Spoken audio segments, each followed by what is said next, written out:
so excited. We have 3 more to go. Oh no, 4. So let's get started.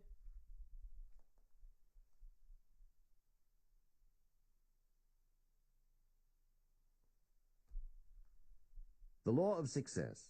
Lesson 12. Concentration. There is a sure way to avoid criticism. Be nothing and do nothing. Get a job as a street sweeper and kill off ambition. The remedy never fails. You can do it if you believe you can.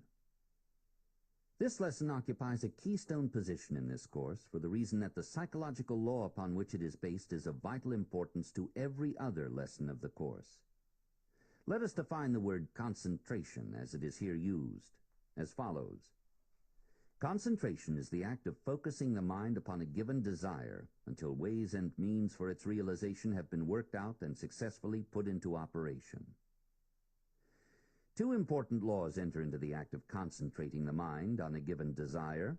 One is the law of autosuggestion, and the other is the law of habit.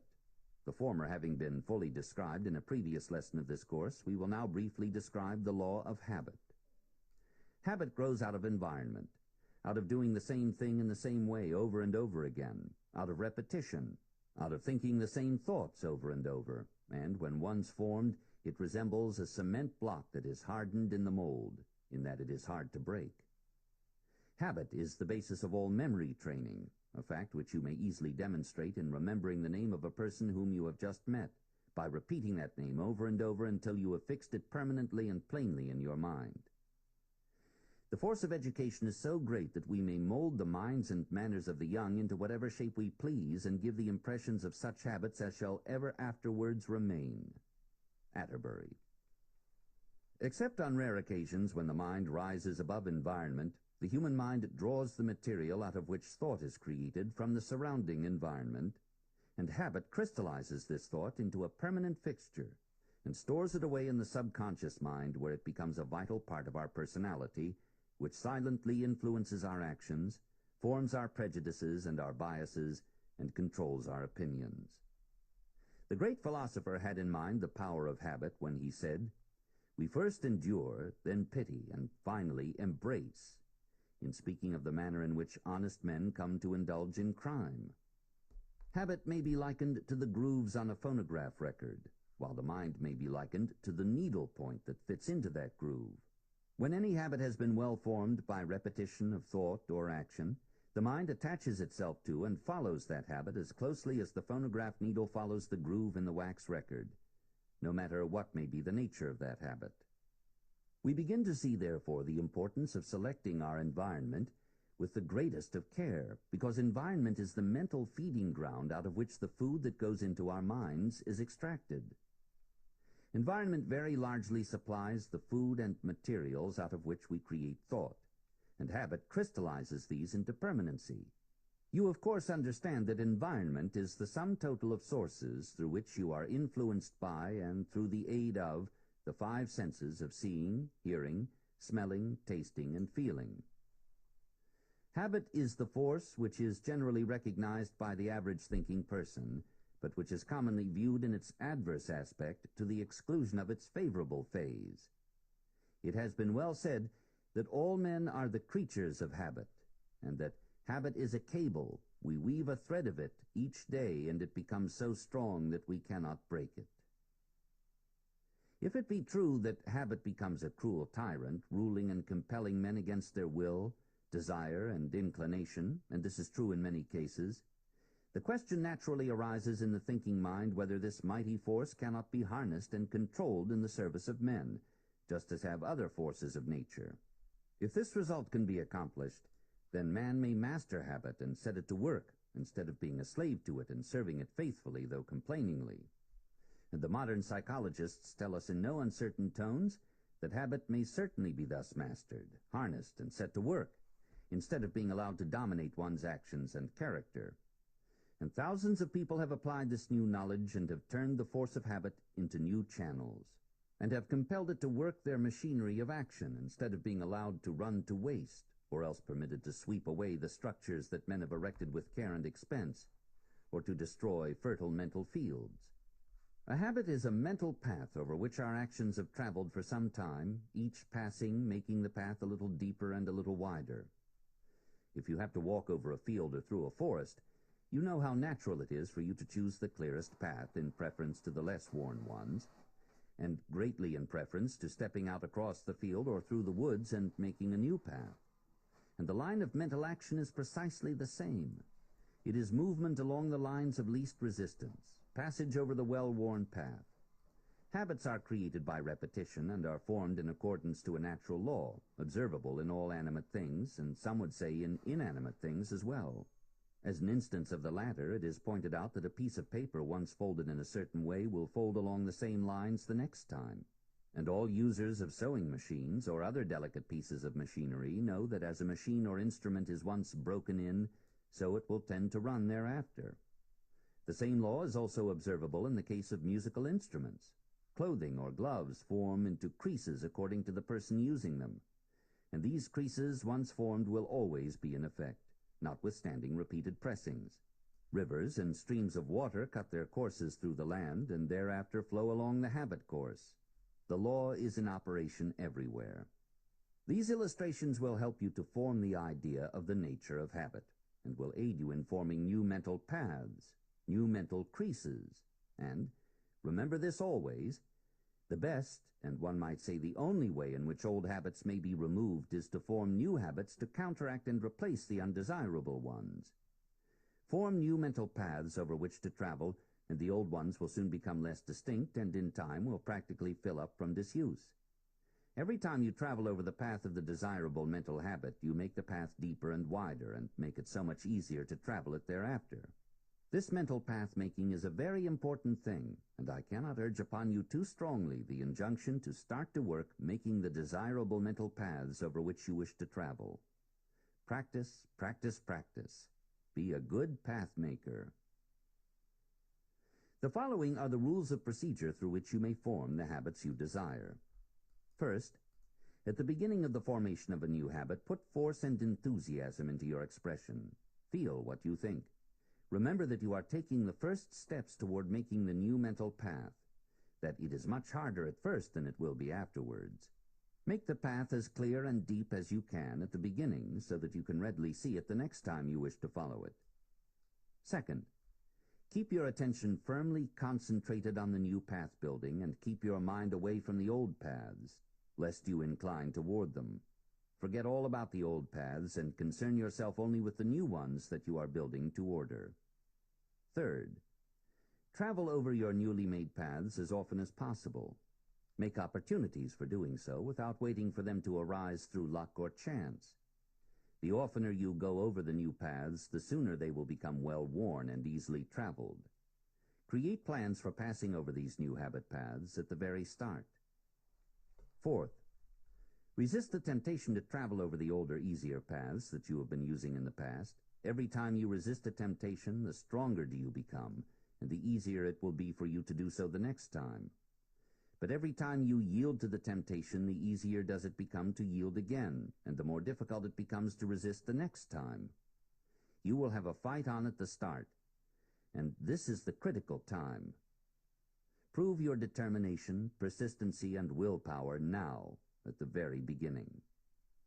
Fifth, be sure that you have mapped out the right path as your definite chief aim, and then go ahead without fear and without allowing yourself to doubt. Place your hand upon the plow and look not backward. Select your goal, then make good, deep, wide mental paths leading straight to it. As you have already observed, there is a close relationship between habit and autosuggestion, self-suggestion.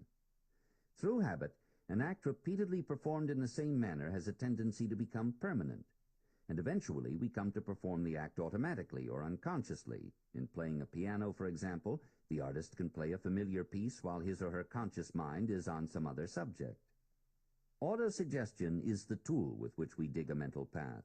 Concentration is the hand that holds that tool, and habit is the map or blueprint which the mental path follows. An idea or desire to be transformed into terms of action or physical reality must be held in the conscious mind faithfully and persistently until habit begins to give it permanent form. Let us turn our attention now to environment. As we have already seen, we absorb the material for thought from our surrounding environment. The term environment covers a very broad field. It consists of the books we read, the people with whom we associate, the community in which we live, the nature of the work in which we are engaged, the country or nation in which we reside, the clothes we wear, the songs we sing, and, most important of all, the religious and intellectual training we receive prior to the age of 14 years. The purpose of analyzing the subject of environment is to show its direct relationship to the personality we are developing, and the importance of so guarding it that its influence will give us the materials out of which we may attain our definite chief aim in life.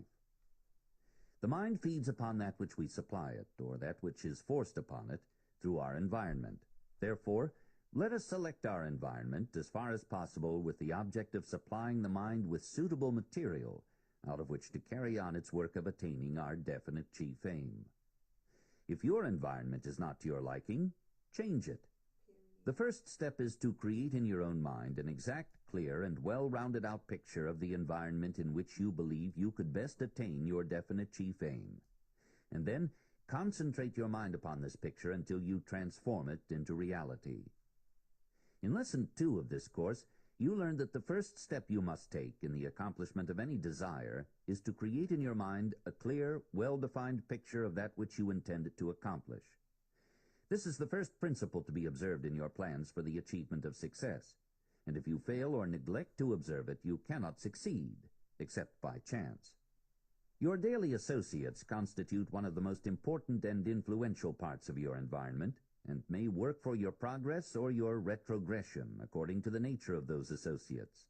As far as possible, you should select as your most intimate daily associates those who are in sympathy with your aims and ideals, especially those represented by your definite chief aim, and whose mental attitude inspires you with enthusiasm, self-confidence, determination, and ambition. Remember that every word spoken within your hearing, every sight that reaches your eyes, and every sense impression that you receive through any of the 5 senses influences your thought as surely as the sun rises in the east and sets in the west. This being true, can you not see the importance of controlling as far as possible the environment in which you live and work? Can you not see the importance of reading books that deal with subjects which are directly related to your definite chief aim? Can you not see the importance of talking with people who are in sympathy with your aims, and who will encourage you and spur you on toward their attainment? We are living in what we call a 20th century civilization. The leading scientists of the world are agreed that nature has been millions of years in creating, through the process of evolution, our present civilized environment. How many hundreds of centuries the so-called Indians had lived upon the North American continent, without any appreciable advance toward modern civilization, as we understand it, we have no way of ascertaining. Their environment was the wilderness, and they made no attempt whatsoever to change or improve that environment. The change took place only after new races from afar came over and forced upon them the environment of progressive civilization in which we are living today. Observe what has happened within the short period of 3 centuries. Hunting grounds have been transformed into great cities, and the Indian has taken on education and culture in many instances that equal the accomplishment of his white brothers. In Lesson 15, we discuss the effects of environment from a worldwide viewpoint and describe in detail the principle of social heredity, which is the chief source through which the effects of environment may be imposed upon the minds of the young. The clothes you wear influence you. Therefore, they constitute a part of your environment. Soiled or shabby clothes depress you and lower your self-confidence, while clean clothes, of an appropriate style, have just the opposite effect. It is a well-known fact that an observant person can accurately analyze a man by seeing his workbench, desk, or other place of employment. A well-organized desk indicates a well-organized brain. Show me the merchant's stock of goods, and I will tell you whether he has an organized or disorganized brain, as there is a close relationship between one's mental attitude and one's physical environment.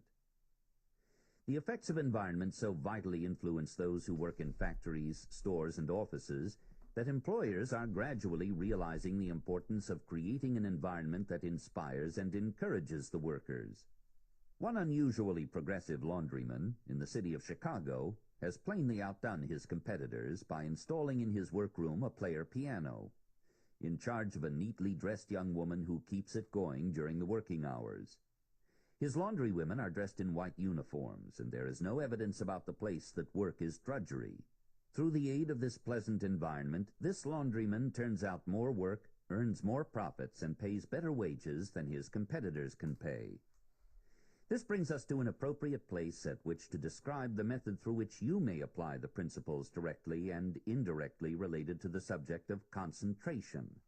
Let us call this method the magic key to success. In presenting you with this magic key, let me first explain that it is no invention or discovery of mine. It is the same key that is used in one form or another by the followers of New Thought and all other sects which are founded upon the positive philosophy of optimism. This magic key constitutes an irresistible power which all who will may use. It will unlock the door to riches. It will unlock the door to fame, and in many instances, it will unlock the door to physical health. It will unlock the door to education and let you into the storehouse of all your latent ability. It will act as a passkey to any position in life for which you are fitted. Through the aid of this magic key, we have unlocked the secret doors to all of the world's great inventions. Through its magic powers, all of our great geniuses of the past have been developed. Suppose you are a laborer in a menial position and desire a better place in life. The magic key will help you attain it. Through its use, Carnegie, Rockefeller, Hill, Harriman, Morgan, and scores of others of their type have accumulated vast fortunes of material wealth. It will unlock prison doors and turn human derelicts into useful, trustworthy human beings. It will turn failure into success and misery into happiness. You ask, what is this magic key? And I answer with one word: concentration. Now, let me define concentration in the sense that it is here used. First, I wish to be clearly understood that I have no reference to occultism, although I will admit that all the scientists of the world have failed to explain the strange phenomena produced through the aid of concentration.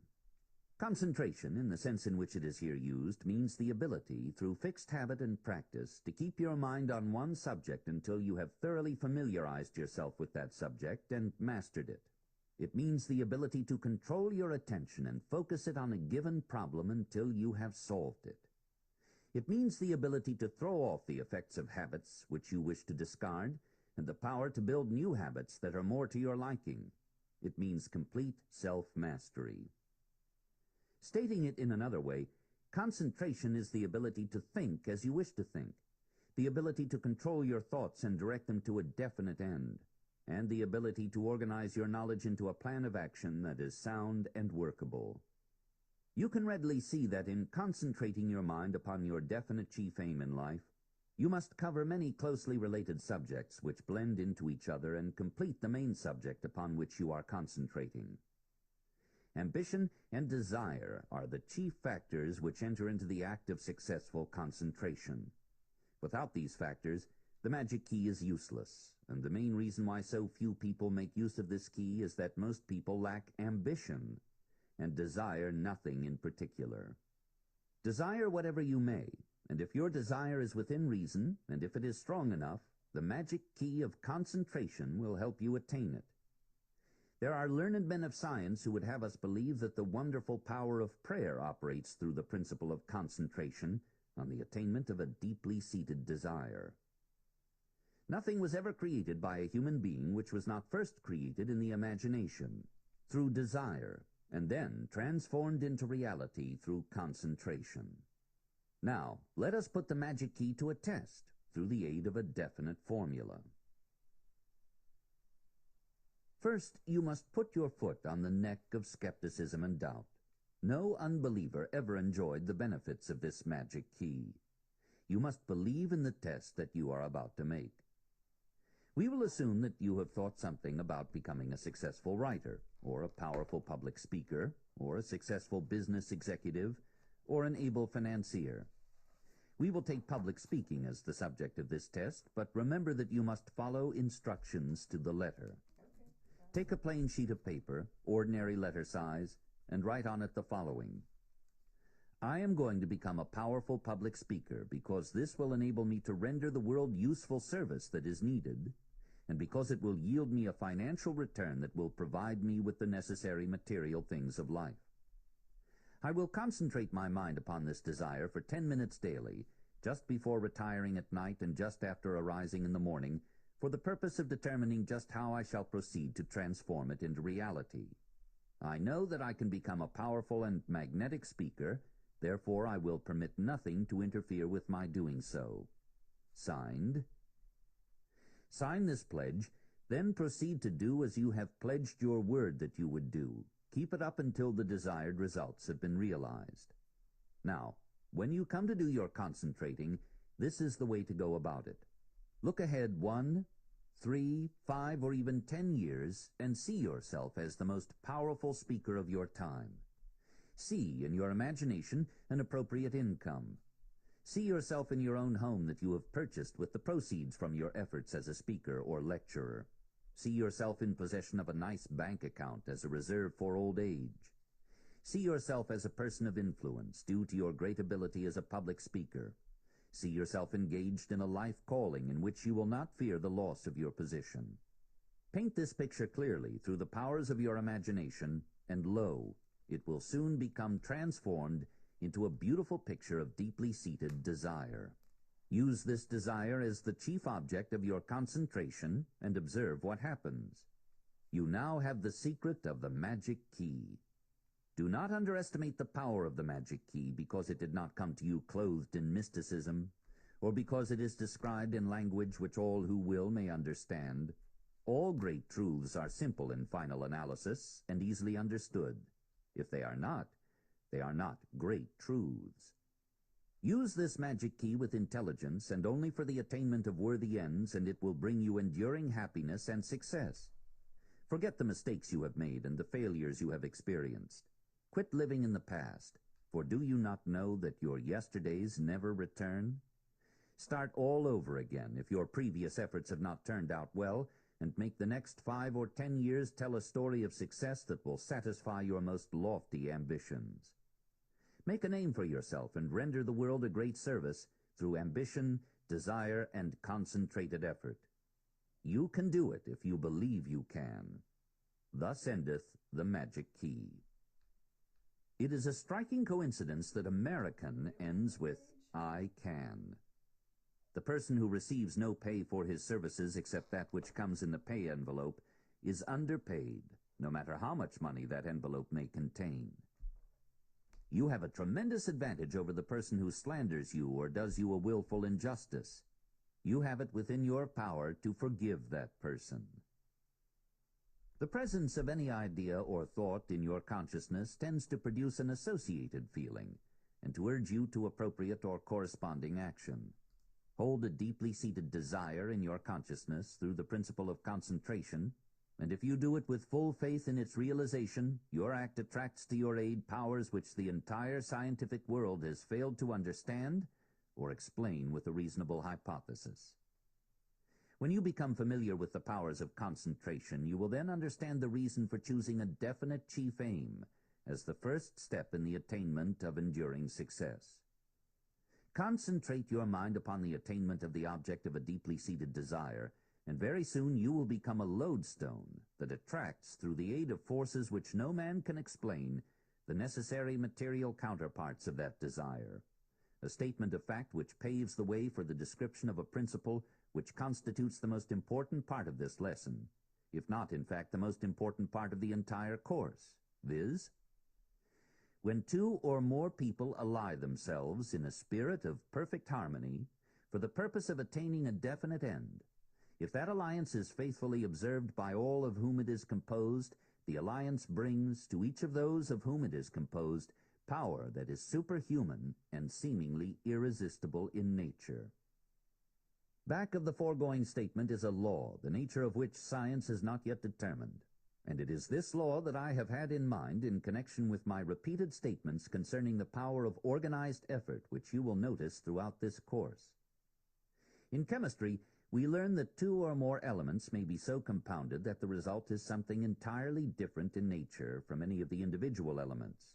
For example, ordinary water, known in chemistry under the formula of H2O, is a compound consisting of 2 atoms of hydrogen and 1 atom of oxygen, but water is neither hydrogen nor oxygen.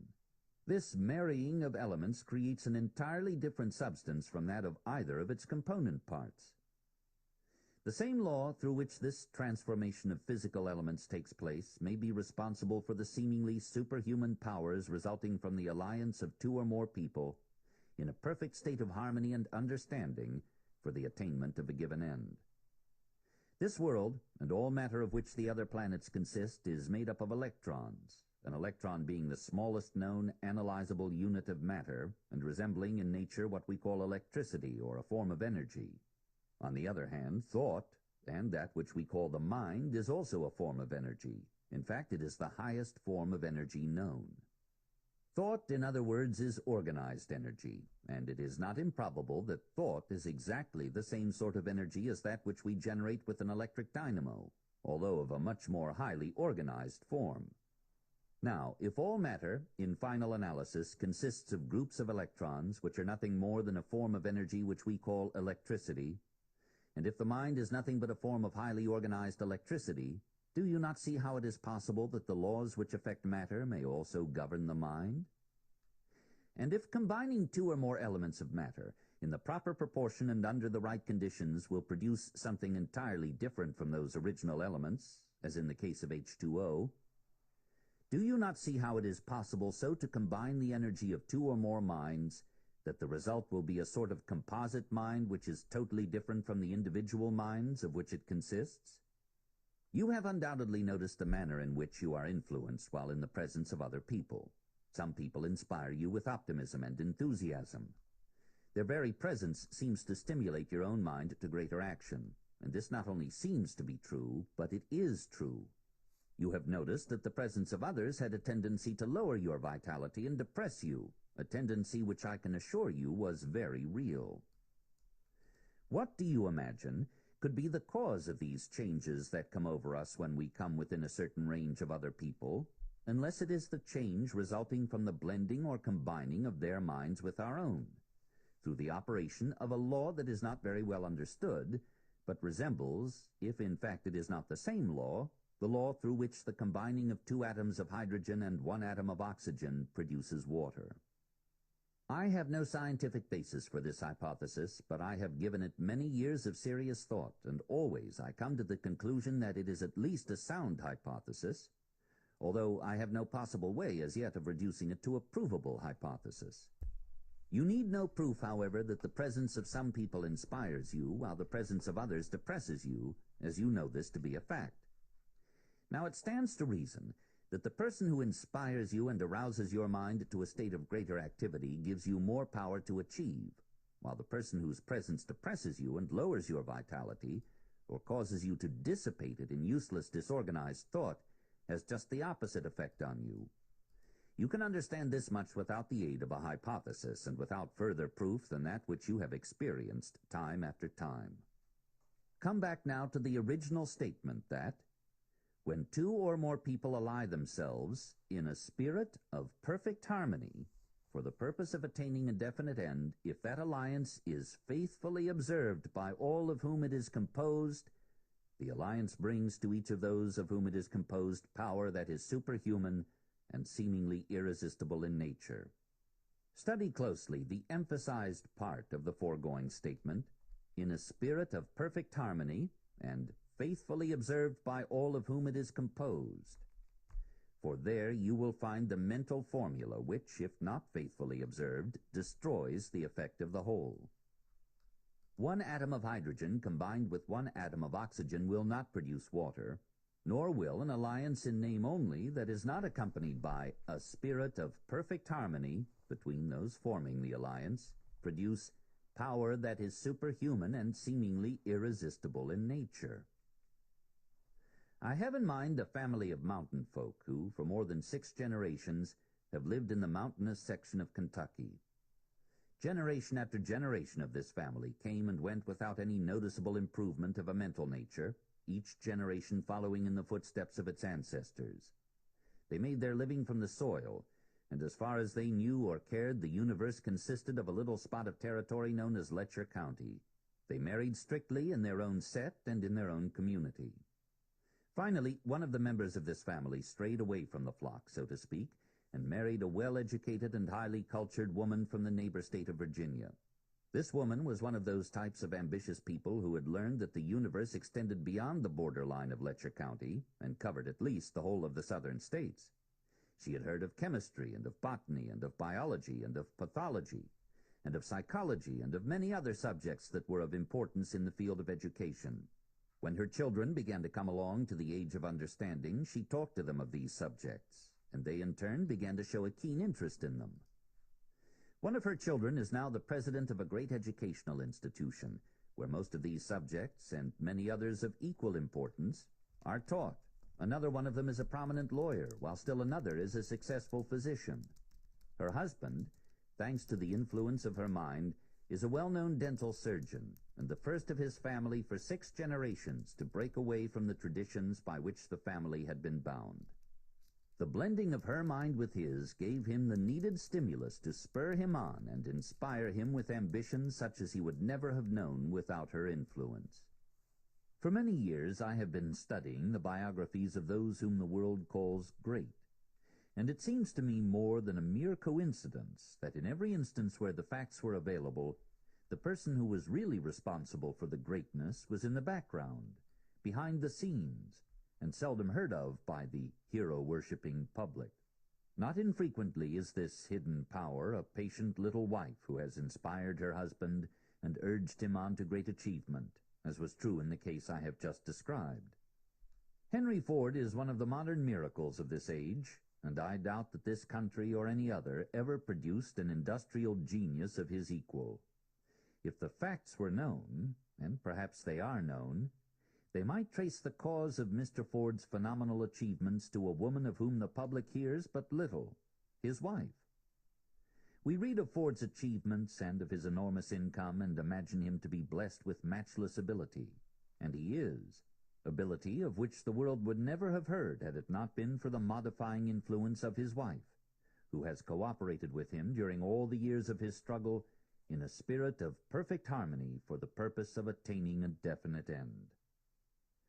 I have in mind another genius who is well known to the entire civilized world, Thomas A. Edison. His inventions are so well known that they need not be named.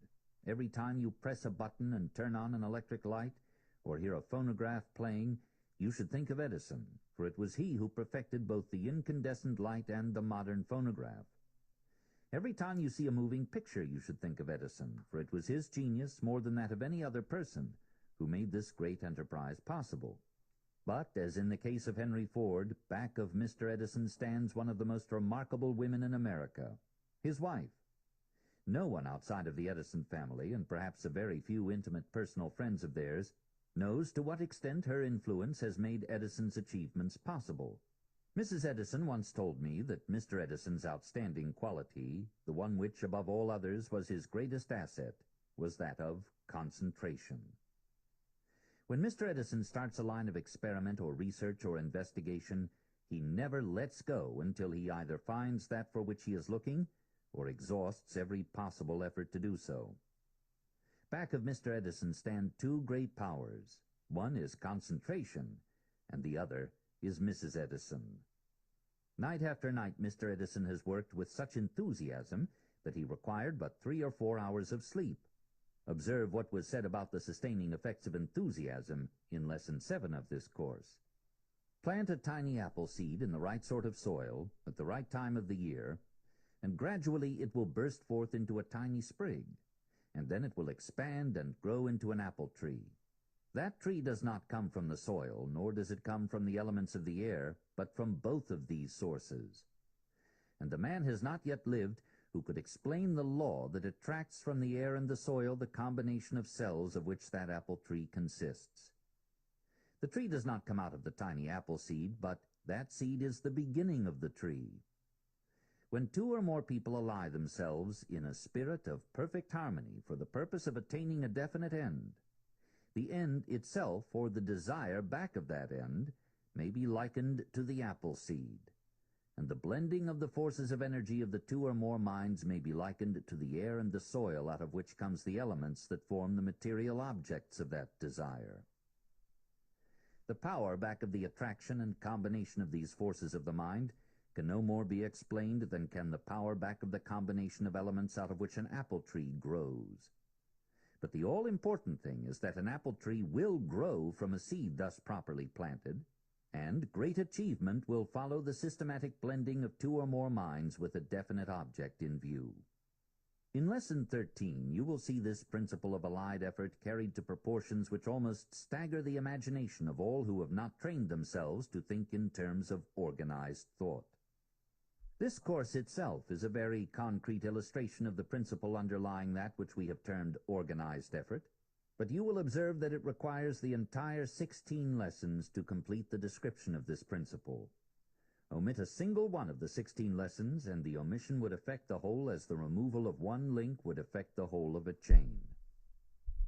As I have already stated in many different ways, and for the purpose of emphasis, I now repeat.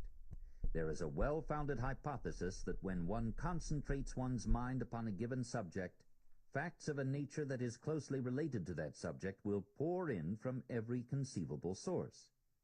The theory is that a deeply seated desire, when once planted in the right sort of mental soil, serves as a center of attraction or magnet that attracts to it everything that harmonizes with the nature of the desire. Dr. Elmer Gates of Washington, D.C. is perhaps one of the most competent psychologists in the world.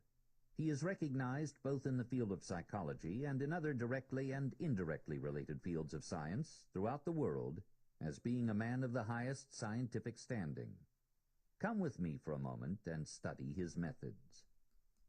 After Dr. Gates has followed a line of investigation as far as possible through the usual channels of research, and has availed himself of all the recorded facts at his command on a given subject, he then takes a pencil and a tablet and sits for further information by concentrating his mind on that subject until thoughts related to it begin to flow in upon him.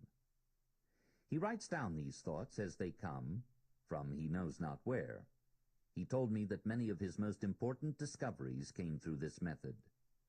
It was more than 20 years ago that I first talked with Dr. Gates on this subject.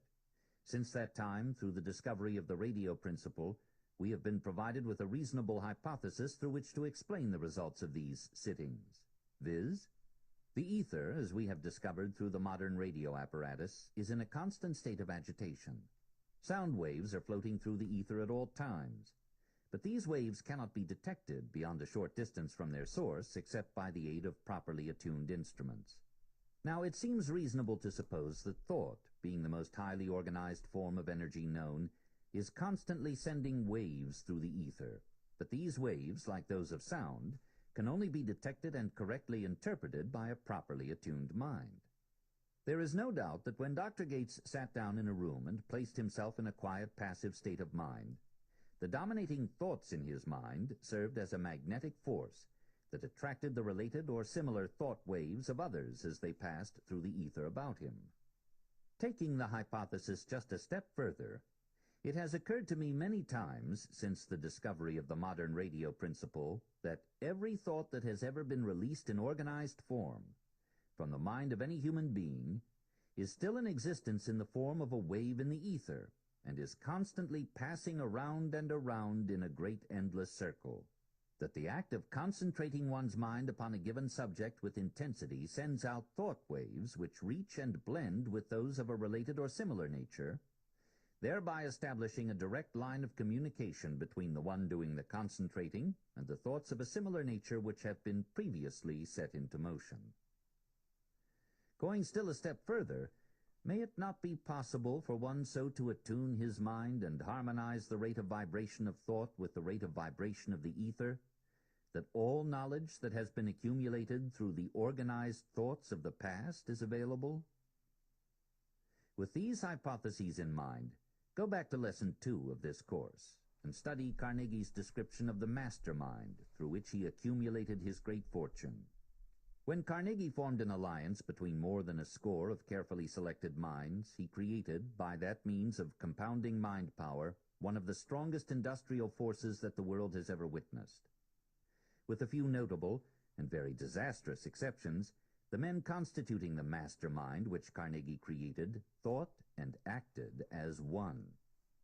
And that mastermind, composed of many individual minds, was concentrated upon a single purpose, the nature of which is familiar to everyone who knew Mr. Carnegie, particularly those who were competing with him in the steel business. If you have followed Henry Ford's record, even slightly, you undoubtedly have observed that concentrated effort has been one of the outstanding features of his career. Nearly 30 years ago, he adopted a policy of standardization as to the general type of automobile that he would build, and he consistently maintained that policy until the change in public demand forced him in 1927 to change it. A few years ago, I met the former chief engineer of the Ford plant, and he told me of an incident that happened during the early stages of Mr. Ford's automobile experience, which very clearly points to concentrated effort as being one of his prominent fundamentals of economic philosophy. On this occasion, the engineers of the Ford plant had gathered in the engineering office for the purpose of discussing a proposed change in the design of the rear axle construction of the Ford automobile. Mr. Ford stood around and listened to the discussion until each man had had his say. Then he walked over to the table, tapped the drawing of the proposed axle with his finger, and said, "Now listen. The axle we are using does the work for which it was intended, and does it well, and there's going to be no more change in that axle." He turned and walked away, and from that day until this, the rear axle construction of the Ford automobile has remained substantially the same. It is not improbable that Mr. Ford's success in building and marketing automobiles has been due very largely to his policy of consistently concentrating his efforts back of one plan, with but one definite purpose in mind at a time. A few years ago, I read Edward Bach's book, The Man from Maine, which is the biography of his father-in-law, Mr. Cyrus H.K. Curtis, the owner of the Saturday Evening Post, the Ladies' Home Journal, and several other publications. All through the book, I noticed that the outstanding feature of Mr. Curtis's philosophy was that of concentration of effort back of a definite purpose. During the early days of his ownership of the Saturday Evening Post, when he was pouring money into a losing venture by the hundreds of thousands of dollars, it required concentrated effort that was backed by courage such as but few men possess to enable him to carry on. Read The Man from Maine. It is a splendid lesson on the subject of concentration, and supports, to the smallest detail, the fundamentals upon which this lesson is based. The Saturday Evening Post is now one of the most profitable magazines in the world, but its name would have been long since forgotten had not Mr. Curtis concentrated his attention and his fortune on the one definite purpose of making it a great magazine. We have seen what an important part environment and habit play in connection with the subject of concentration. We shall now discuss, briefly, a third subject which is no less related to the subject of concentration than are the other two, namely, memory. The principles through which an accurate, unfaltering memory may be trained are few and comparatively simple, viz. 1. Retention, the receiving of a sense impression through one or more of the five senses, and the recording of this impression in orderly fashion in the mind. This process may be likened to the recording of a picture on the sensitized plate of a camera or Kodak. 2. Recall, the reviving or recalling into the conscious mind of those sense impressions which have been recorded in the subconscious mind. This process may be compared to the act of going through a card index and pulling out a card on which information had been previously recorded. 3. Recognition, the ability to recognize a sense impression when it is called into the conscious mind, and to identify it as being a duplicate of the original impression, and to associate it with the original source from which it came when it was first recorded. This process enables us to distinguish between memory and imagination. These are the three principles that enter into the act of remembering. Now let us make application of these principles and determine how to use them effectively, which may be done as follows. First, when you wish to be sure of your ability to recall a sense impression, such as a name, date, or place, be sure to make the impression vivid by concentrating your attention upon it to the finest detail. An effective way to do this is to repeat several times that which you wish to remember. Just as a photographer must give an exposure proper time to record itself on the sensitized plate of the camera, so must we give the subconscious mind time to record properly and clearly any sense impression that we wish to be able to recall with readiness. Second, associate that which you wish to remember with some other object, name, place, or date with which you are quite familiar, and which you can easily recall when you wish, as, for example, the name of your hometown, your close friend, the date of your birth, etc. For your mind will then file away the sense impression that you wish to be able to recall with the one that you can easily recall, so that when bringing forth one into the conscious mind, it brings also the other one with it. Third, repeat that which you wish to remember a number of times, at the same time concentrating your mind upon it, just as you would fix your mind on a certain hour at which you wished to arise in the morning, which, as you know, ensures your awakening at that precise hour. The common failing of not being able to remember the names of other people, which most of us have, is due entirely to the fact that we do not properly record the name in the first place.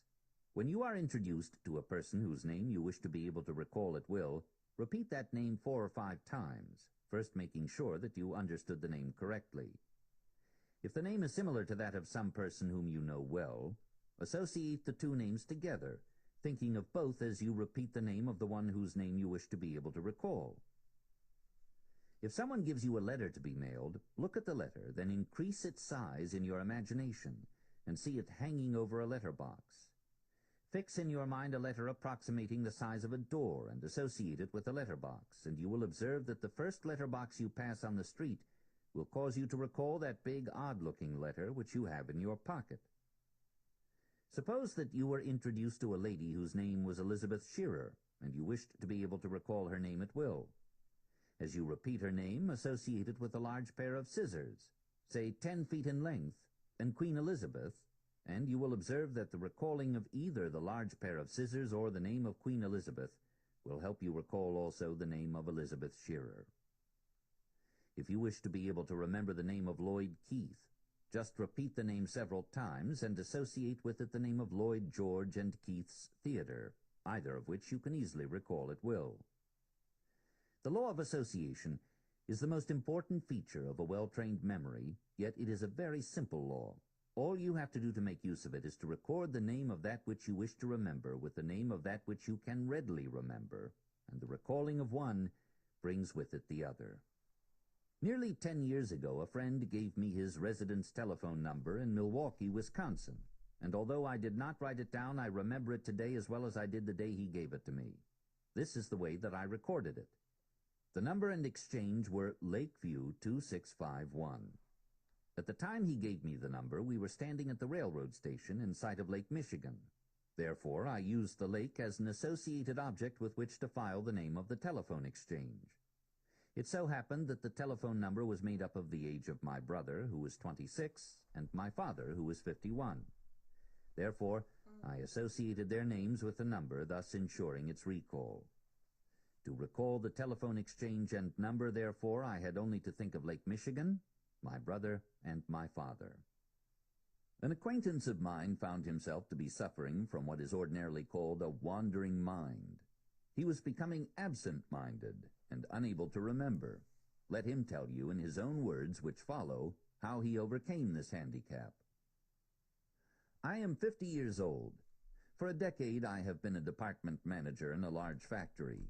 At first my duties were easy, then the firm had a rapid expansion of business which gave me added responsibilities. Several of the young men in my department developed unusual energy and ability. At least one of them had his eye on my job. I had reached the age in life when a man likes to be comfortable, and having been with the company a long time, I felt that I could safely settle back into an easy berth. The effect of this mental attitude was well nigh disastrous to my position. About 2 years ago, I noticed that my power of concentration was weakening, and my duties were becoming irksome. I neglected my correspondence until I looked with dread upon the formidable pile of letters. Reports accumulated and subordinates were inconvenienced by the delay. I sat at my desk with my mind wandering elsewhere. Other circumstances showed plainly that my mind was not on my work. I forgot to attend an important meeting of the officers of the company. One of the clerks under me caught a bad mistake made in an estimate on a carload of goods, and of course saw to it that the manager learned of the incident. I was thoroughly alarmed at the situation and asked for a week's vacation to think things over. I was determined to resign or find the trouble and remedy it. A few days of earnest introspection at an out-of-the-way mountain resort convinced me that I was suffering from a plain case of mind-wandering. I was lacking in concentration. My physical and mental activities at the desk had become desultory. I was careless and shiftless and neglectful, all because my mind was not alertly on the job. When I had diagnosed my case with satisfaction to myself, I next sought the remedy. I needed a complete new set of working habits, and I made a resolve to acquire them. With paper and pencil, I outlined a schedule to cover the working day. First, the morning mail, then the orders to be filled, dictation, conference with subordinates and miscellaneous duties, ending with a clean desk before I left. How is habit formed? I asked myself mentally. By repetition, came back the answer. But I have been doing these things over and over thousands of times, the other fellow in me protested. True, but not in orderly, concentrated fashion, replied the echo. I returned to the office with mind in leash, but restless, and placed my new working schedule in force at once. I performed the same duties with the same zest and as nearly as possible at the same time every day. When my mind started to slip away, I quickly brought it back. From a mental stimulus created by willpower, I progressed in habit building. Day after day, I practiced concentration of thought. When I found repetition becoming comfortable, then I knew that I had won. Your ability to train your memory or to develop any desired habit is a matter solely of being able to fix your attention on a given subject until the outline of that subject has been thoroughly impressed upon the sensitized plate of your mind. Concentration itself is nothing but a matter of control of the attention. You will observe that by reading a line of print with which you are not familiar, and which you have never seen before, and then closing your eyes, you can see that line as plainly as though you were looking at it on the printed page. In reality, you are looking at it, not on the printed page, but on the sensitized plate of your own mind. If you try this experiment and it does not work the first time, it is because you did not concentrate your attention on the line closely enough. Repeat the performance a few times, and finally you will succeed. If you wish to memorize poetry, for example, you can do so very quickly by training yourself to fix your attention on the lines so closely that you can shut your eyes and see them in your mind as plainly as you see them on the printed page. So important is this subject of control of attention that I feel impelled to emphasize it in such a way that you will not pass by it lightly. I have reserved reference to this important subject until the last, as a climax to this lesson, for the reason that I consider it by far the most important part of the lesson. The astounding results experienced by those who make a practice of crystal gazing are due entirely to their ability to fix attention upon a given subject for an unbroken period far beyond the ordinary. Crystal gazing is nothing but concentrated attention. I have already hinted at that which I will now state as my belief, namely that it is possible through the aid of concentrated attention for one so to attune one's mind to the vibration of the ether that all the secrets in the world of unfathomed and uncharted mental phenomena may become as open books which may be read at will. What a thought this is to ponder over!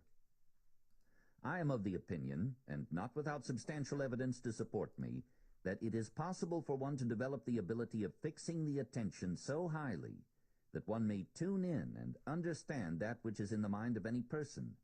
But this is not all, nor is it the most important part of a hypothesis at which I have arrived after many years of careful research. For I am satisfied that one may just as easily go a step further and tune in on the universal mind, in which all knowledge is stored, where it may be appropriated by all who master the art of coming after it. To a highly orthodox mind, these statements may seem very irrational, but to the student, and so far there are but few people in the world who are more than mere students of an elementary grade of this subject, who has studied this subject with any appreciable degree of understanding, these hypotheses seem not only possible, but absolutely probable. But put the hypothesis to a test of your own. You can select no better subject upon which to try an experiment than that which you have selected as your definite chief aim in life. Memorize your definite chief aim so you can repeat it without looking at the written page. Then make a practice of fixing your attention on it at least twice a day, proceeding as follows. Go into some quiet place where you will not be disturbed. Sit down and completely relax your mind and your body.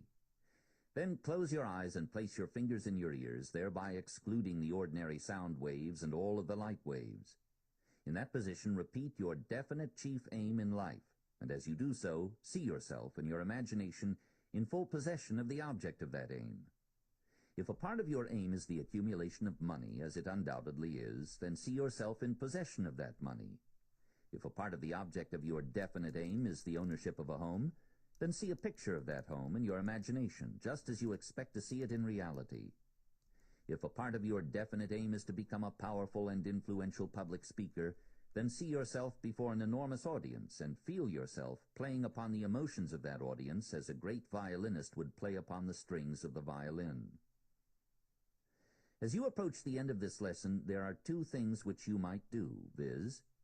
First, you might begin now to cultivate the ability to fix attention at will on a given subject with a feeling that this ability, when fully developed, would bring you the object of your definite chief aim in life. Or, second, you might tilt your nose in the air and with the smile of a cynic say to yourself, "Bosh," and thereby mark yourself a fool. Take your choice. This lesson was not written as an argument, nor as the subject of a debate. It is your privilege to accept it in whole or in part, or reject it, just as you please. But at this place I wish to state, however, that this is not an age of cynicism or doubt. An age that has conquered the air above us and the sea beneath us, that has enabled us to harness the air and turn it into a messenger that will carry the sound of our voice halfway around the earth in the fractional part of a second, certainly is not an age that lends encouragement to the doubting Thomases or the I-don't-believe-it Joneses. The human family has passed through the Stone Age and the Iron Age and the Steel Age, and unless I have greatly misinterpreted the trend of the times, it is now entering the mind power age, which will eclipse in stupendous achievement all the other ages combined. Learn to fix your attention on a given subject at will, for whatever length of time you choose, and you will have learned the secret passageway to power and plenty. This is concentration.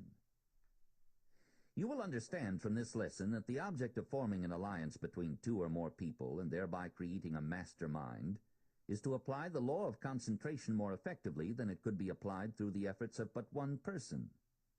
The principle referred to as the mastermind is nothing more nor less than group concentration of mind power upon the attainment of a definite object or end. Greater power comes through group mind concentration because of the stepping up process produced through the reaction of one mind upon another or others.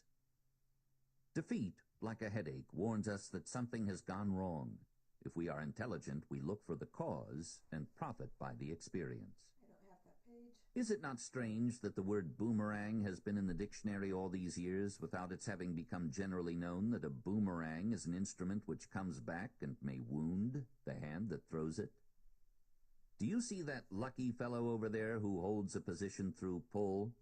Let me whisper a secret in your ear. Fate is standing in wait for him just around the corner with a stuffed club, and it is not stuffed with cotton. Fish don't bite just for the wishin'. Keep a-pullin'. Change your bait and keep on fishin'. Keep a-pullin'. Luck ain't nailed to any spot. Men you envy, like as not, envy you your job and lot. Keep a-pullin'. Persuasion versus force. Success, as has been stated in dozens of different ways throughout this course, is very largely a matter of tactful and harmonious negotiation with other people. Generally speaking, the man who understands how to get people to do things he wants done may succeed in any calling.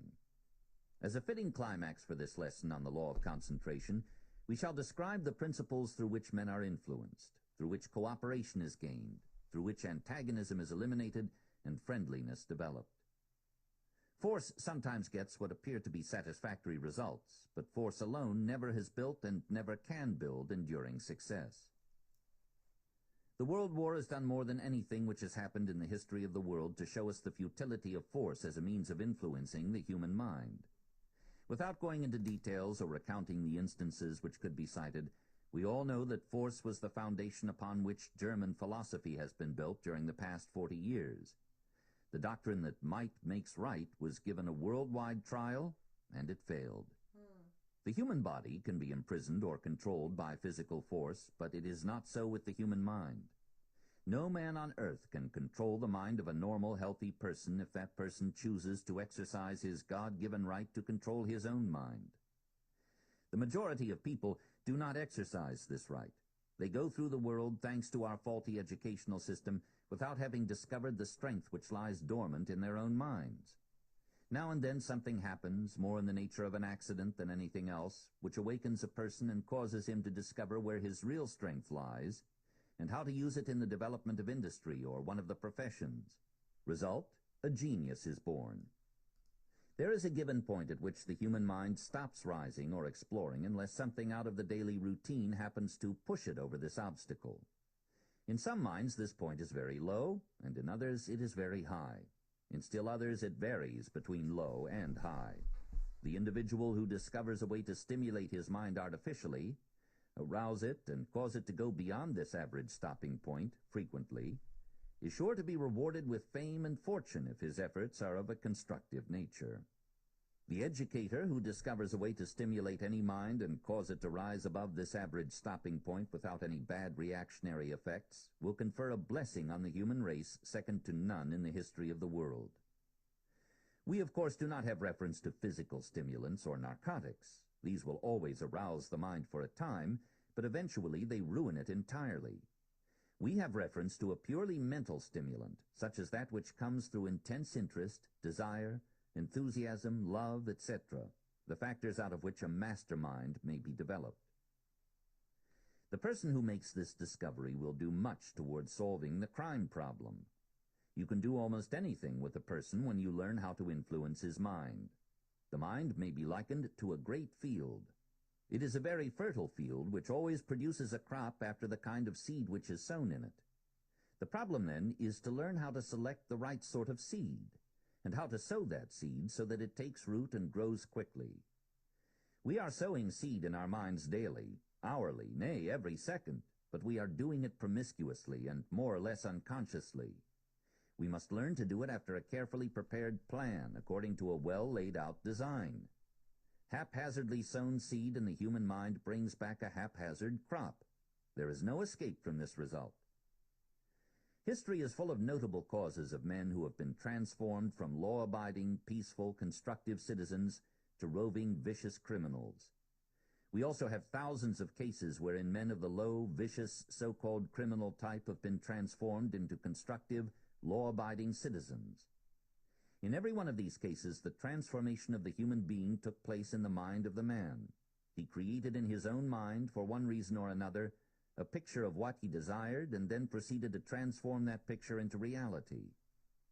As a matter of fact, if a picture of any environment, condition, or thing be pictured in the human mind, and if the mind be focused or concentrated on that picture long enough and persistently enough, and backed up with a strong desire for the thing pictured, it is but a short step from the picture to the realization of it in physical or mental form. The World War brought out many startling tendencies of the human mind which corroborate the work which the psychologist has carried out in his research into the workings of the mind. The following account of a rough, uncouth, unschooled, undisciplined young mountaineer is an excellent case in point. Fought for his religion, now great war hero.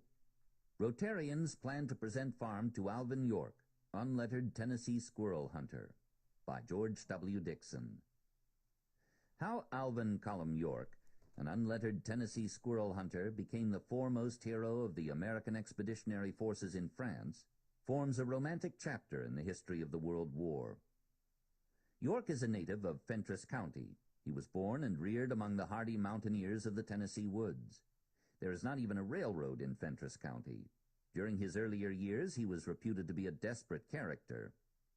He was what was known as a gunman. He was a dead shot with a revolver, and his prowess with the rifle was known far and wide among the plain people of the Tennessee hills. One day, a religious organization pitched its tent in the community in which York and his parents lived. It was a strange sect that came to the mountains looking for converts, but the methods of the evangels of the new cult were full of fire and emotionalism. They denounced the sinner, the vile character, and the man who took advantage of his neighbor. They pointed to the religion of the Master as an example that all should follow. Alvin gets religion. Alvin Cullum York startled his neighbors one night by flinging himself down at the mourner's bench. Old men stirred in their seats and women craned their necks as York wrestled with his sins in the shadows of the Tennessee mountains. York became an ardent apostle of the new religion. He became an exhorter, a leader in the religious life of the community, and, although his marksmanship was as deadly as ever, no one feared him who walked in the path of righteousness. When the news of the war reached that remote section of Tennessee and the mountaineers were told that they were going to be conscripted, York grew sullen and disagreeable.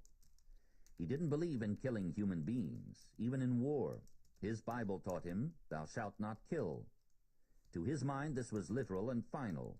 He was branded as a conscientious objector.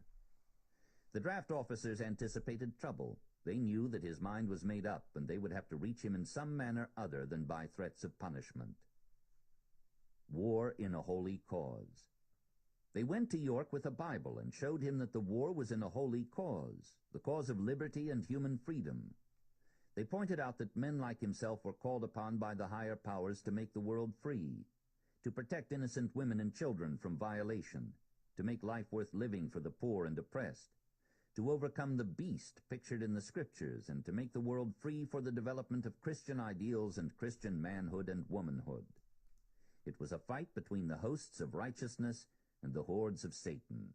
The devil was trying to conquer the world through his chosen agents, the Kaiser and his generals. York's eyes blazed with a fierce light. His big hands closed like a vice. His strong jaws snapped. "The Kaiser," he hissed between his teeth. "The beast, the destroyer of women and children. I'll show him where he belongs if I ever get within gunshot of him." He caressed his rifle, kissed his mother goodbye, and told her he would see her again when the Kaiser had been put out of business. He went to the training camp and drilled with scrupulous care and strict obedience to orders. His skill at target practice attracted attention. His comrades were puzzled at his high scores. They had not reckoned that a backwoods squirrel hunter would make fine material for a sniper in the front-line trenches. York's part in the war is now history. General Pershing has designated him as the foremost individual hero of the war. He won every decoration, including the Congressional Medal, the Croix de Guerre, the Legion of Honor. He faced the Germans without fear of death.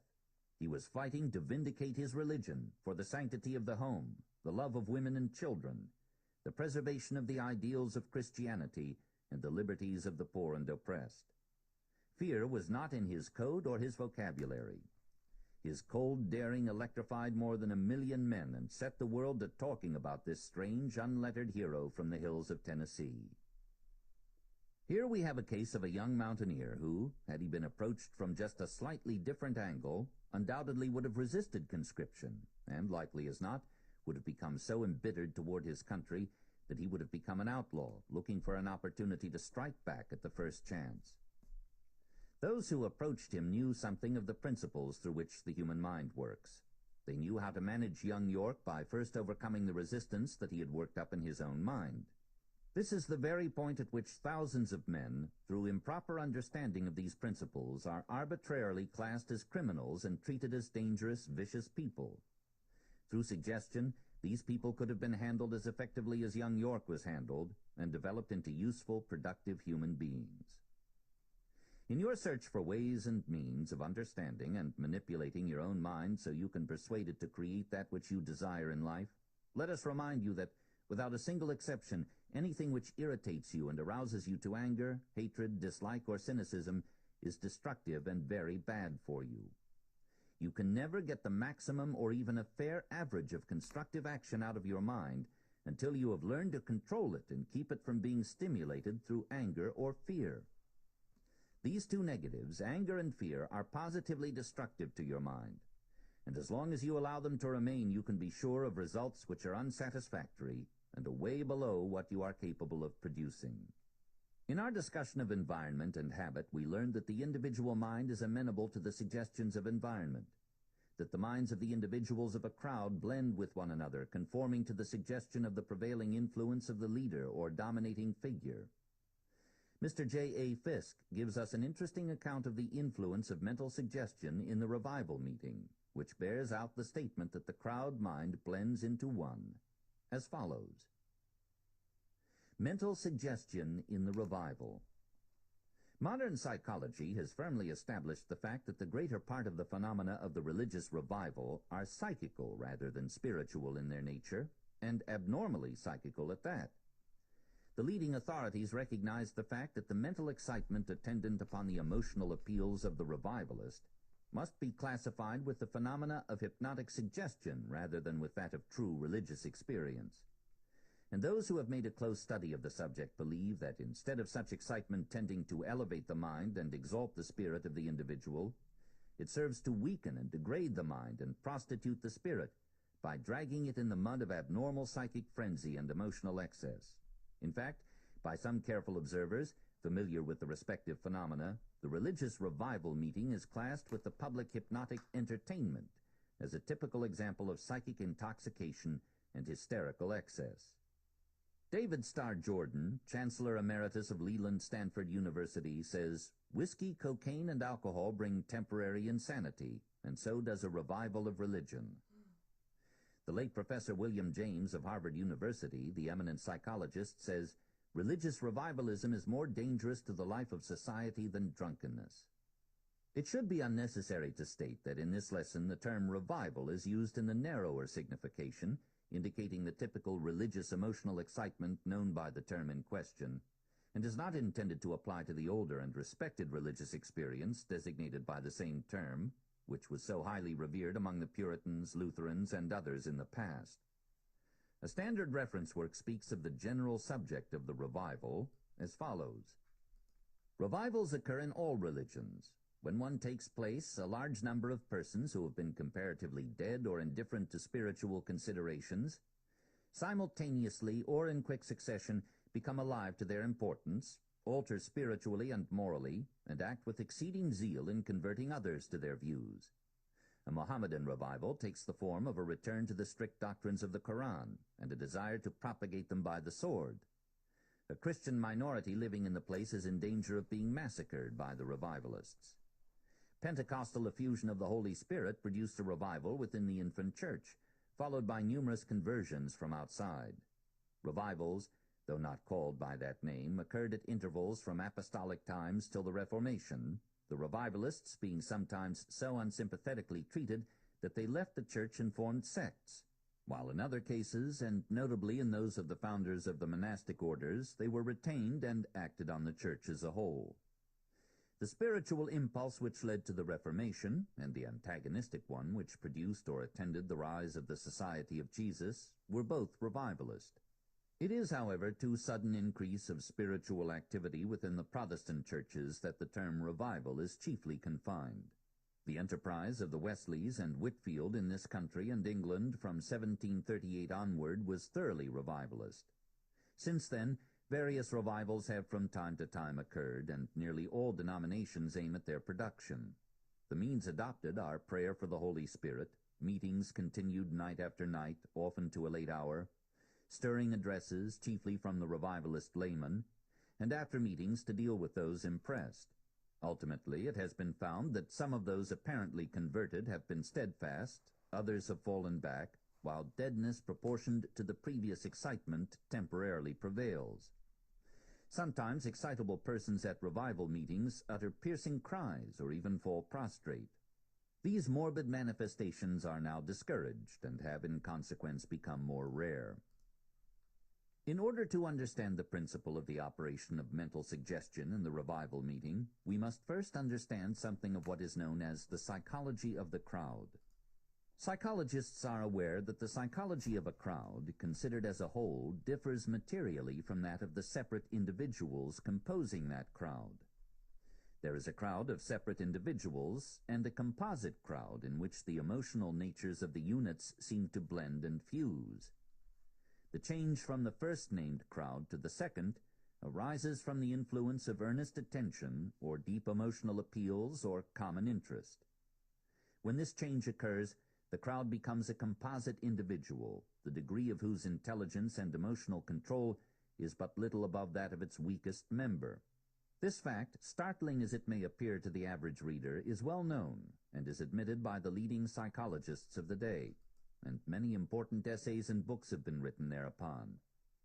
The predominant characteristics of this composite-mindedness of a crowd are the evidences of extreme suggestibility, response to appeals of emotion, vivid imagination, and action arising from imitation, all of which are mental traits universally manifested by primitive man. In short, the crowd manifests atavism, or reversion to early racial traits. Dials, in his Psychology of the Aggregate Mind of an Audience, holds that the mind of an assemblage listening to a powerful speaker undergoes a curious process called fusion, by which the individuals in the audience, losing their personal traits for the time being to a greater or less degree, are reduced, as it were, to a single individual, whose characteristics are those of an impulsive youth of 20, imbued in general with high ideals, but lacking in reasoning power and will. Tard, the French psychologist, advances similar views. Professor Joseph Jastrow, in his Fact and Fable in Psychology, says, "In the production of this state of mind, a factor as yet unmentioned plays a leading role, the power of mental contagion. Error, like truth, flourishes in crowds. At the heart of sympathy each finds a home. No form of contagion is so insidious in its outset, so difficult to check in its advance, so certain to leave germs that may at any moment reveal their pernicious power, as a mental contagion, the contagion of fear, of panic, of fanaticism, of lawlessness, of superstition, of error. In brief, we must add to the many factors which contribute to deception the recognized lowering of critical ability, of the power of accurate observation, indeed, of rationality, which merely being one of a crowd induces. The conjurer finds it easy to perform to a large audience because, among other reasons, it is easier to arouse their admiration and sympathy, easier to make them forget themselves and enter into the uncritical spirit of wonderland. It would seem that in some respects the critical tone of an assembly, like the strength of a chain, is that of its weakest member." Professor Le Bon, in his The Crowd, says, "The sentiments and ideas of all the persons in the gathering take one and the same direction, and their conscious personality vanishes. A collective mind is formed, doubtless transitory, by presenting very clearly marked characteristics. The gathering has become what, in the absence of a better expression, I will call an organized crowd, or, if the term be considered preferable, a psychological crowd. It forms a single being, and is subjected to the law of the mental unity of crowds. The most striking peculiarity presented by a psychological crowd is the following. Whoever be the individuals that compose it, however like or unlike be their mode of life, their occupation, their character, or their intelligence, the fact that they have been transformed into a crowd puts them in possession of a sort of collective mind which makes them feel, think, and act in a manner quite different from that in which each individual of them would feel, think, and act were he in a state of isolation. There are certain ideas and feelings which do not come into being or do not transform themselves into acts, except in the case of the individuals forming a crowd.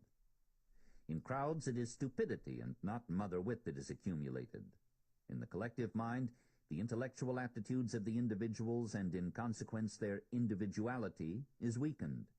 The most careful observations seem to prove that an individual immersed for some length of time in a crowd in action soon finds himself in a special state, which most resembles the state of fascination in which the hypnotized individual finds himself. The conscious personality has entirely vanished. Will and discernment are lost. All feelings and thoughts are bent in the direction determined by the hypnotizer. Under the influence of a suggestion, he will undertake the accomplishment of certain acts with irresistible impetuosity. This impetuosity is the more irresistible in the case of crowds, From the fact that, the suggestion being the same for all the individuals of the crowd, it gains in strength by reciprocity. Moreover, by the mere fact that he forms part of an organized crowd, a man descends several rungs in the ladder of civilization. Isolated, he may be a cultured individual. In a crowd, he is a barbarian, that is, a creature acting by instinct.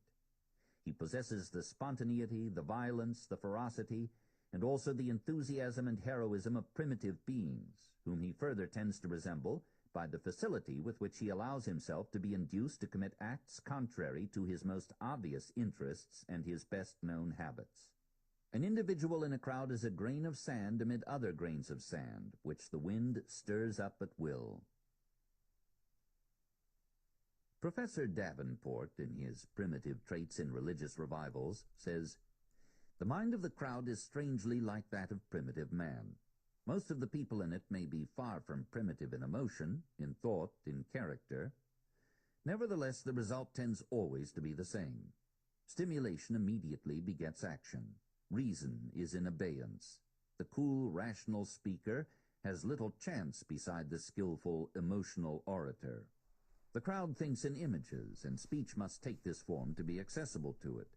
The images are not connected by any natural bond, and they take each other's place like the slides of a magic lantern. It follows from this, of course, that appeals to the imagination have paramount influence. The crowd is united and governed by emotion rather than by reason. Emotion is the natural bond, for men differ much less in this respect than in intellect. It is also true that in a crowd of 1,000 men, the amount of emotion actually generated and existing is far greater than the sum which might conceivably be obtained by adding together the emotions of the individuals taken by themselves. The explanation of this is that the attention of the crowd is always directed either by the circumstances of the occasion or by the speaker to certain common ideas, as salvation in religious gatherings. And every individual in the gathering is stirred with emotion, not only because the idea or the shibboleth stirs him, but also because he is conscious that every other individual in the gathering believes in the idea or the shibboleth and is stirred by it too. And this enormously increases the volume of his own emotion, and consequently the total volume of emotion in the crowd. As in the case of the primitive mind, imagination has unlocked the floodgates of emotion, which on occasion may become wild enthusiasm or demoniac frenzy. The student of suggestion will see that not only are the emotional members of a revival audience subject to the effect of the composite-mindedness arising from the psychology of the crowd, and are thereby weakened in resistive power, but that they are also brought under the influence of two other very potent forms of mental suggestion. Added to the powerful suggestion of authority exercised by the revivalist, which is exerted to its fullest along lines very similar to that of the professional hypnotist, is the suggestion of imitation exerted upon each individual by the combined force of the balance of the crowd. As Durkheim observed in his psychological investigations, the average individual is intimidated by the mass of the crowd around him or before him, and experiences that peculiar psychological influence exerted by the mere number of people as against his individual self.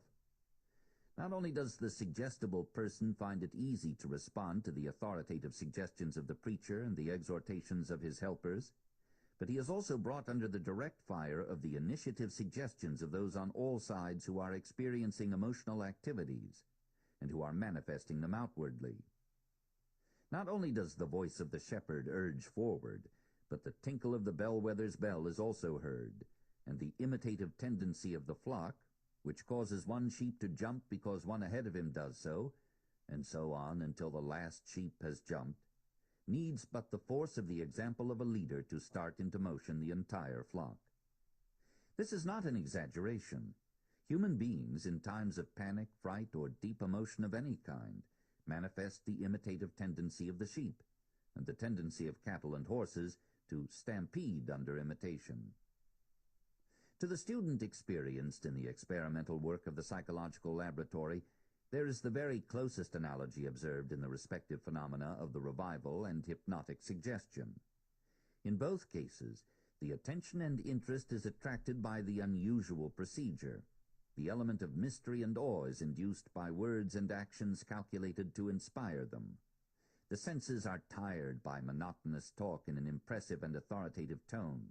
And finally, the suggestions are projected in a commanding, suggestive manner familiar to all students of hypnotic suggestion. The subjects in both cases are prepared for the final suggestions and commands by previously given minor suggestions, such as stand up or look this way, etc., in the case of the hypnotist, and by all those who think so-and-so stand up, and all who are willing to become better stand up, etc., in the case of the revivalist. The impressionable subjects are thus accustomed to obedience to suggestion by easy stages. And finally, the commanding suggestion, come right up, this way, right up, come, I say, come, etc., which takes the impressed ones right off their feet and rushes them to the front, are almost precisely the same in the hypnotic experiment or seance on the one hand, and the sensational revival on the other. Every good revivalist would make a good hypnotic operator, and every good hypnotic operator would make a good revivalist if his mind were turned in that direction. In the revival, the person giving the suggestions has the advantage of breaking down the resistance of his audience by arousing their sentiments and emotions.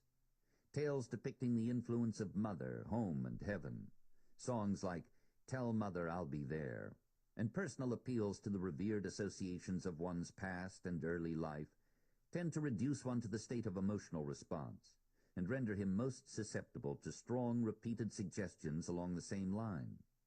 Young people and hysterical women are especially susceptible to this form of emotional suggestion. Their feelings are stirred, and the will is influenced by the preaching, the songs, and the personal appeals of the co-workers of the revivalist.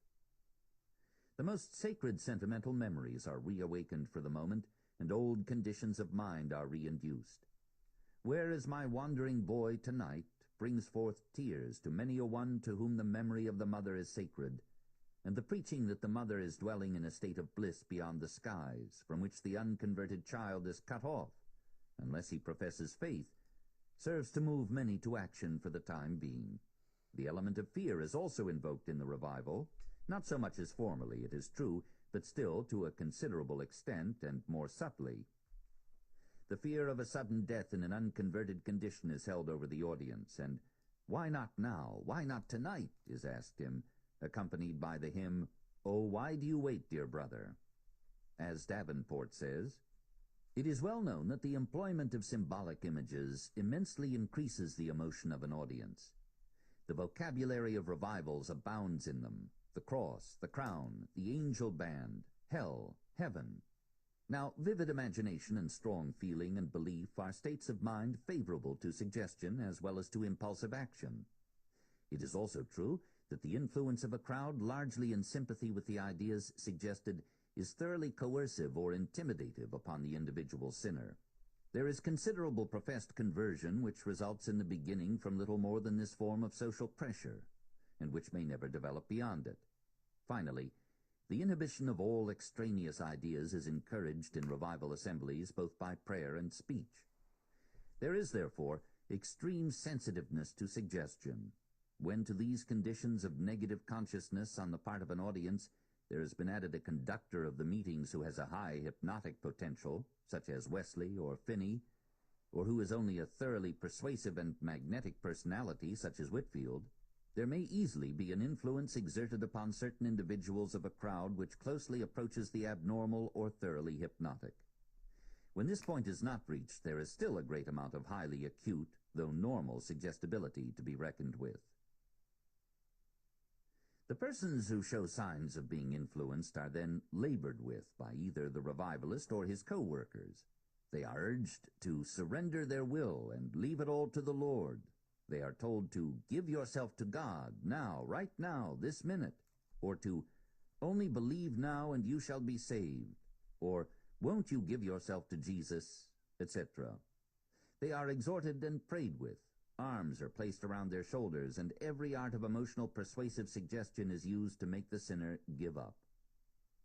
Starbuck, in his The Psychology of Religion, relates a number of instances of the experiences of converted persons at revivals. One person wrote as follows: My will seemed wholly at the mercy of others, particularly of the revivalist, M. There was absolutely no intellectual element. It was pure feeling. There followed a period of ecstasy. I was bent on doing good and was eloquent in appealing to others. The state of moral exaltation did not continue.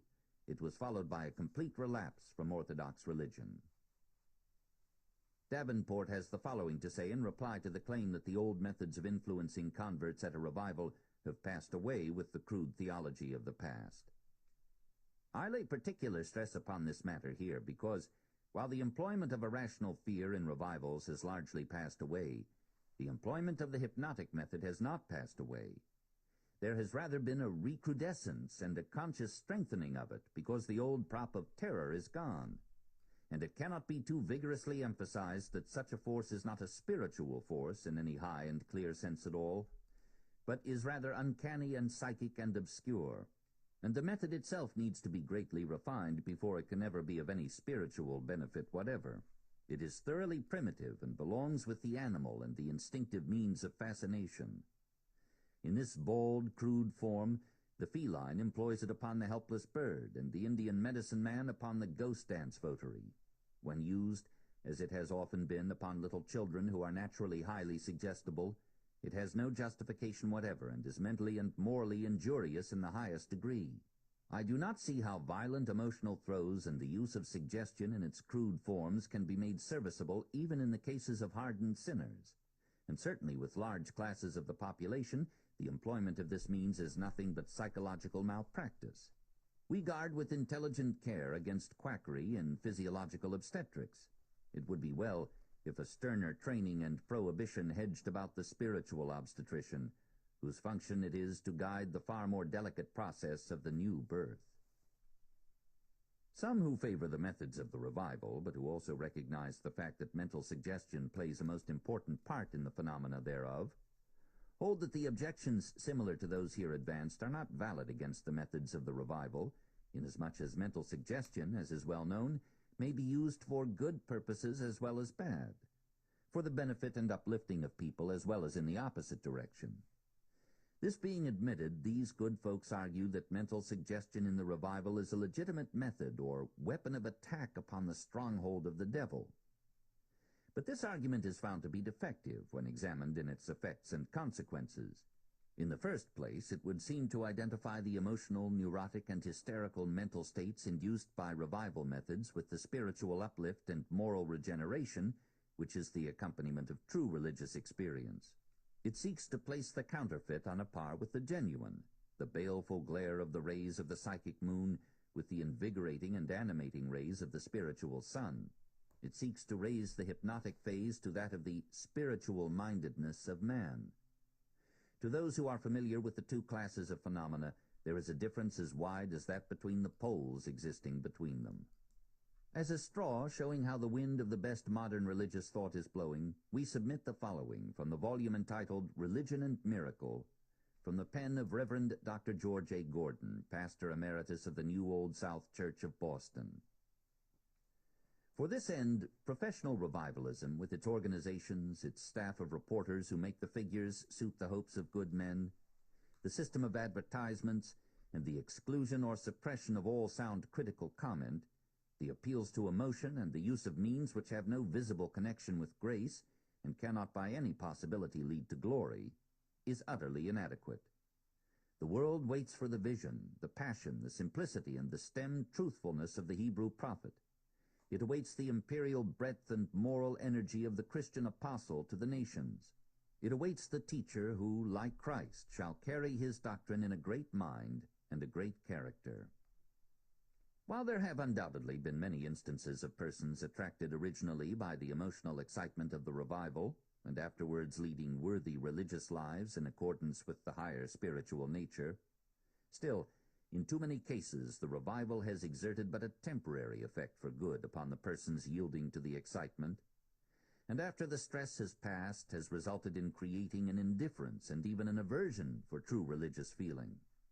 The reaction is often equal to the original action. The consequences of backsliding are well known in all churches after a spiritual revival. In others, there is merely awakened a susceptibility to emotional excitement, which causes the individual to undergo repeated stages of conversion at each revival, and a subsequent backsliding after the influence of the meeting is withdrawn.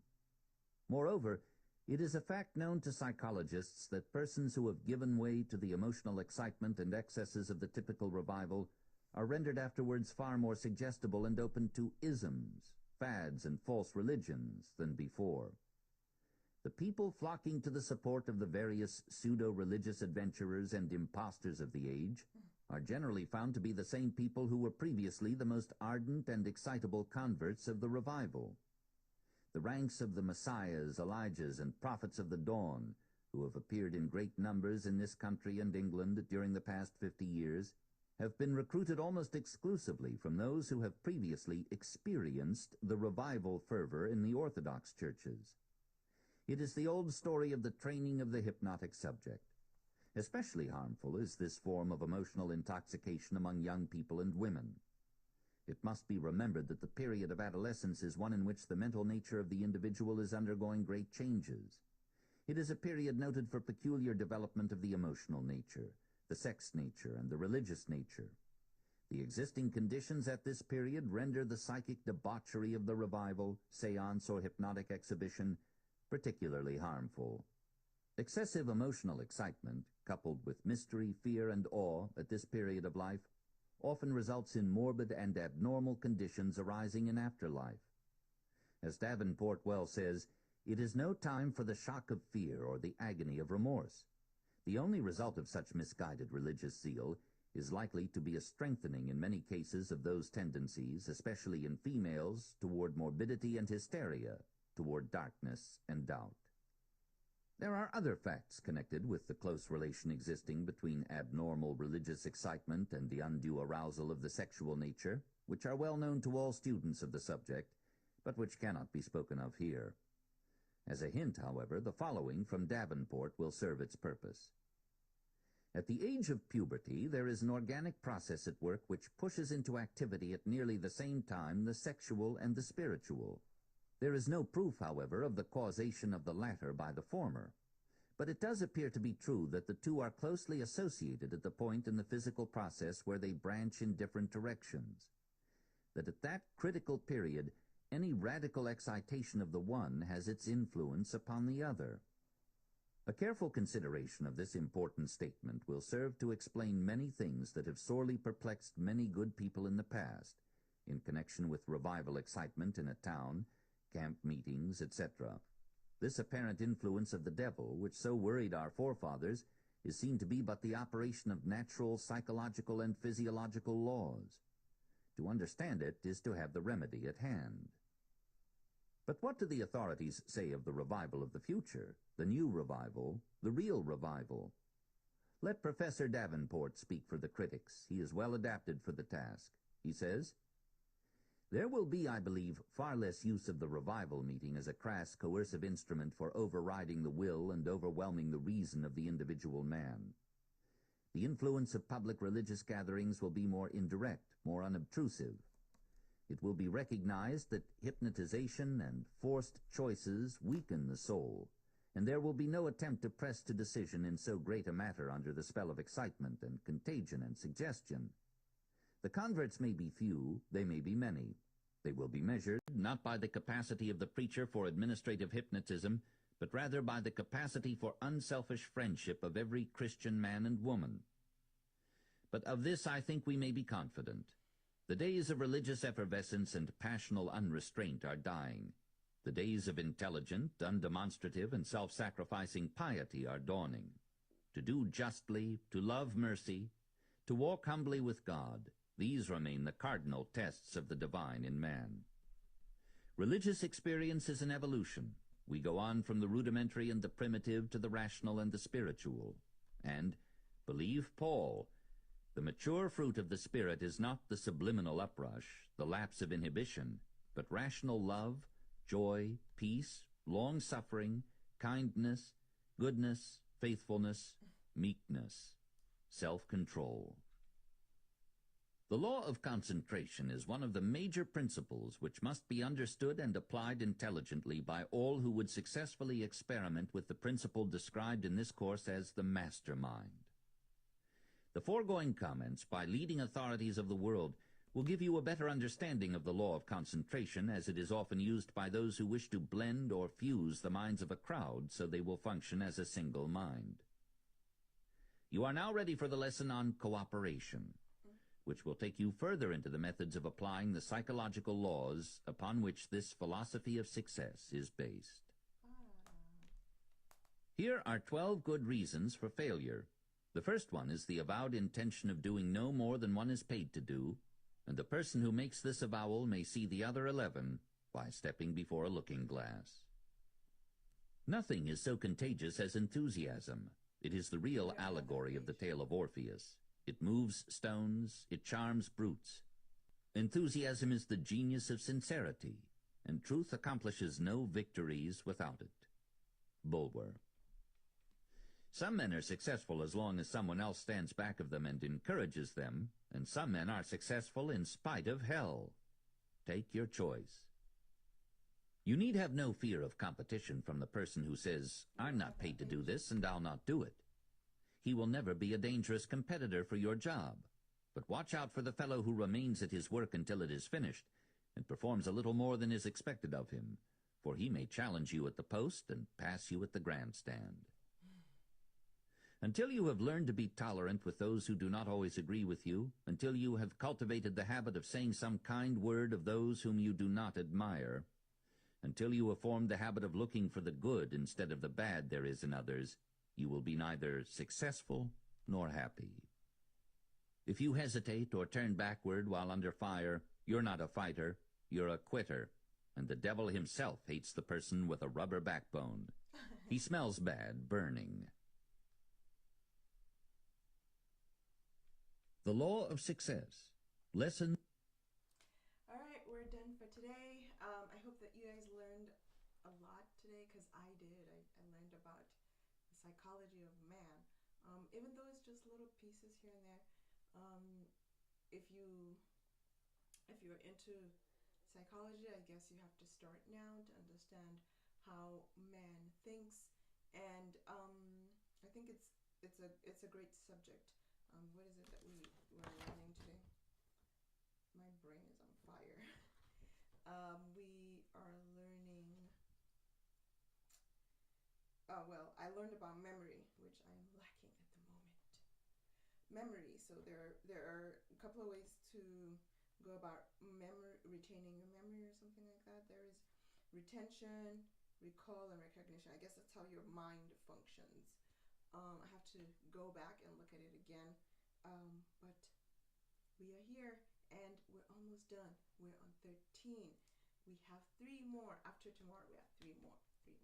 All right, so we're going to do this. We're going to finish it, and once we're done, remember, you have to start applying everything that you're learning.